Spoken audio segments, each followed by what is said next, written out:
A significant amount has changed in safety over the last 30 years.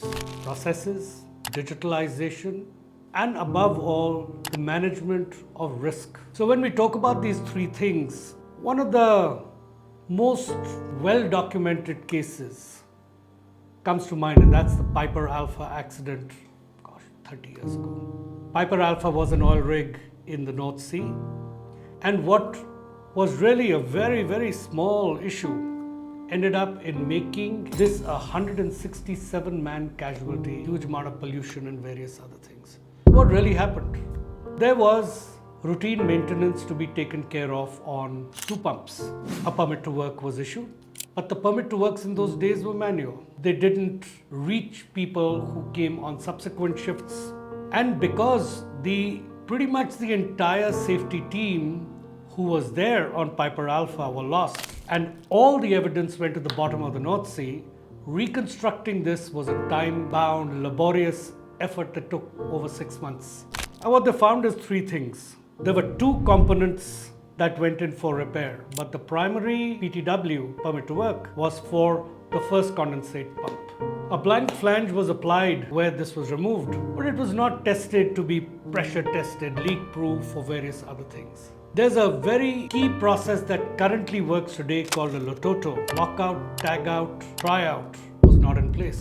So when the second shift came, the inference is that the briefing was not complete, and when the standby pump didn't start, they didn't know what the overall extent of the first pump was, and when it was put on, there was a catastrophic series of failures with condensate leaking into the piping system, and there were explosions and various other things.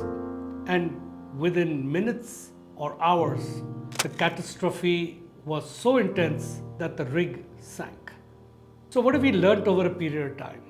Well, first thing is, permit to work has become a very, very strong document. It ensures that pre-commencement of anything, we're taking into account all the risks, not only to the core team that is doing the work, but the people who are going to be first responders and all the others. Now, a very important thing to note in the context of terminals is a lot of this work is done by third parties from outside the terminal, and they need to be brought on board. Permit to works need to be shared with them. The risk has to be shared with them, and they need to sign off on the entire briefing. The second is the concept of a toolbox stock. Before permit to works are issued and they are commenced, a toolbox talk is conducted to make sure everybody is aware of all what is happening. And the lockout, tagout, tryout process is fundamentally important. That the process does not end until the tryout is done, and the tryout essentially means it's all clear, the risk has been mitigated, and the process can close. Now, in history, what has transpired is it's always taken a catastrophic accident to lead to new means of safety. But what does Kavach do?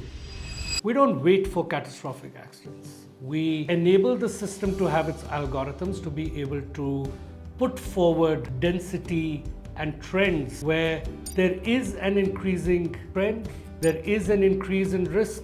And when we have that, we now have the ability to push preventive safety forward. So predictive safety is coming by algorithms, and preventive safety is coming by process. Come try out the Kavach and see how we can make your environment a much safer one.